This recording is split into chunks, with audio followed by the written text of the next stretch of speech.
Millionaire's son was blind, until Black Maid rubbed his eyes and something impossible happened. Rain hammered the glass roof as a young man in a silk shirt reached for the air, blind eyes wide, lost. A maid in a torn gray dress rushed forward, catching his fall. Her dark hands gripped his pale wrists, the thunder cracking behind them like a warning no one heard. He had money, but no sight. She had nothing, yet saw everything. Every morning, Rosa moved quietly through the Langford mansion, mopping marble floors that would never remember her. The other maid smirked when she helped Ethan, the blind heir. "He won't even know who you are," one whispered. Rosa smiled softly, steadying his hand on a cup of tea. One afternoon, the doctor didn't come. Ethan sat outside, head tilted toward the sound of birds he couldn't see.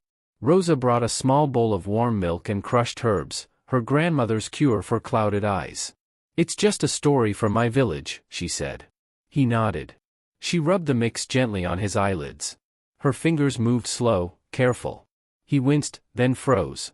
A sharp light flickered through his darkness, a flash, a shadow, then her face, faint but real. "Rosa?" His voice cracked. She stopped breathing. "I can see your hands." Gasps echoed from the doorway. The staff, once mocking, stood frozen.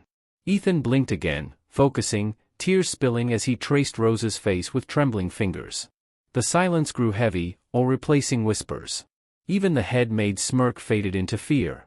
Mr. Langford burst in, furious. "What have you done?" he roared. Ethan turned, eyes filled with light and truth. "Father," he said softly, "I can see her." The room froze. The boy who'd lived in darkness was staring straight at the woman they all ignored. "She gave me back my sight." The old man's rage drained away. His knees weakened. He looked at Rosa, the maid he'd once told never to touch his son, and saw, for the first time, what his pride had blinded him to. His voice broke. "I was wrong." That evening, Rosa stood by the same window she used to clean, the golden light spilling across her face. Behind her, Ethan laughed, chasing the sunlight he once couldn't see. On the sill lay her old cloth, still damp, proof that healing doesn't always come from doctors, but from unseen hands that never stopped caring.